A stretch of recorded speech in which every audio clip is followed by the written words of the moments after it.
بسم الله الرحمن الرحيم نحمده ونصلي ونسلم على رسوله الكريم أما بعد عن أبي هريرة رضي الله تعالى عنه قال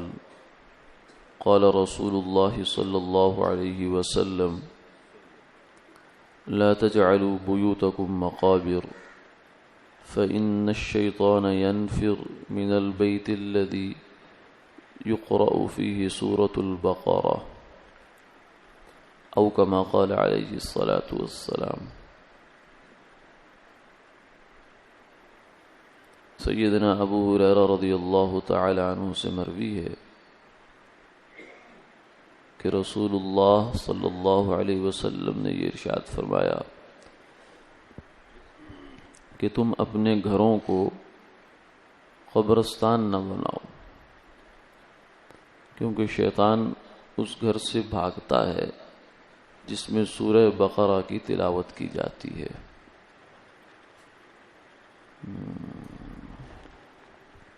قرآن پاک اللہ کا کلام ہے اور اللہ کو بہت محبوب ہے۔ جو آدمی قرآن پاک سے دوستی لگاتا ہے، اس کی بکثرت تلاوت کرتا ہے، تو قرآن پاک بھی اس کا خیال رکھتا ہے، اللہ کے ہاں اس کی سفارش کرتا ہے، قبر میں اس کا ساتھ دے گا، عذاب قبر سے، منکر نکیر کے سوالوں سے اس کی حفاظت کرے گا، اور حشر والے دن بھی قرآن پاک کو جو بندہ تلاوت کرتا ہے، اس سے تعلق رکھتا ہے، اس کے لیے قرآن پاک سفارشی بن کر آئے گا۔ اور رسول اللہ صلی اللہ علیہ وسلم نے فرمایا کہ قرآن پاک سے بڑا سفارشی کوئی نہیں، اور اس سے بڑا جھگڑالو بھی کوئی نہیں۔ اگر یہ کسی کے حق میں سفارش کرنے پر آ گیا تو اس کی نجات کروا کے چھوڑے گا، اور اگر کسی کے خلاف یہ سفارشی بن کر آ گیا، فریق بن کر آ گیا، تو پھر اس کے لیے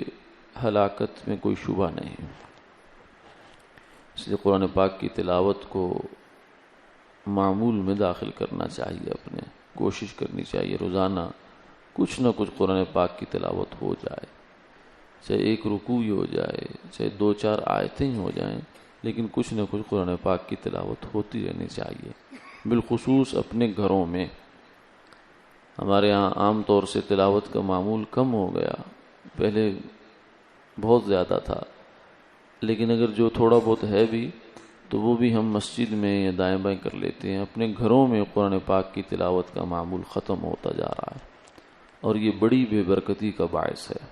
کسی زمانے میں ہماری بڑی مائیں، بوڑھیاں جو ہیں، وہ گھروں میں قرآن پاک کی بھینی بھینی آواز میں تلاوت کی آوازیں آتی تھی، تو وہ بڑی خیر اور برکتیں لے کر آتی ہے یہ چیز۔ اس لیے فرمایا کہ اپنے گھروں کو قبرستان نہ بناؤ، یعنی جہاں کوئی قرآن پاک کی تلاوت نہیں ہو رہی وہ تو گویا کہ قبرستان ہے، ویران ہے۔ مقبرہ ویرانی کا نام ہوتا ہے، جہاں قبریں ہوتی ہیں وہاں تو ویرانی ہوتی ہے ظاہر کے اعتبار سے۔ تو فرمایا اپنے گھروں کو ویران نہ کرو۔ ویران نہ کرنے کا مطلب کیا ہوا کہ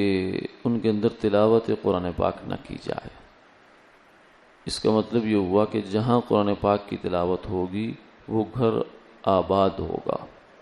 اور وہ گھر شاداب ہوگا، اس کے اندر اللہ کی رحمتیں اور برکتیں نازل ہوں گی۔ اور فرمایا کہ باقی قرآن تو قرآن ہے، لیکن صرف ایک سورہ بقرہ کی یہ خصوصیت ہے کہ یہ جس گھر میں پڑھی جائے گی اس سے شیطان بھاگتا ہے، یعنی جو خبیث قسم کے اور شریر قسم کے جنات ہیں یا شیاطین ہیں، وہ اس گھر سے نکل جاتے ہیں جہاں سورہ بقرہ کی تلاوت کی جاتی ہے۔ تو ایک تو صورت یہ ہے کہ ہم صرف اسی مقصد کے لیے سورہ بقرہ کی تلاوت کریں کہ ایسی چیزیں گھر سے بھاگ جائیں، یہ چھوٹا مقصد ہے،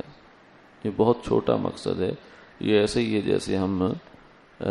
کوئی ریشم کا رومال لے کر اس سے جوتا صاف کرنا شروع کرتے، جوتا تو صاف ہو جائے گا، لیکن اتنی بڑی چیز جو ہے، اچھی چیز، اس کے ساتھ ہم نے مقصد اس کا بہت چھوٹا کر دیا۔ تو صرف اس مقصد کے لیے سورہ بقرہ پڑھنا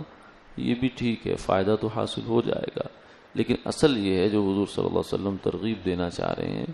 وہ یہ ہے کہ گھروں میں تلاوت قرآن پاک کا ماحول بناؤ. ہر روز ہر گھر کا ہر فرد جو ہے وہ کچھ نہ کچھ تلاوت قرآن پاک کیا کرے، جس سے اللہ کی طرف سے خیر اور برکتیں نازل ہوں اور ہمارے گھروں سے یہ شرور اور اس قسم کی جو چیزیں ہیں ان کو اللہ تعالیٰ وہاں سے بھگا دے. اللہ تعالیٰ عمل کی توفیق عطا فرمائے. آمین آمین یا رب العالمین.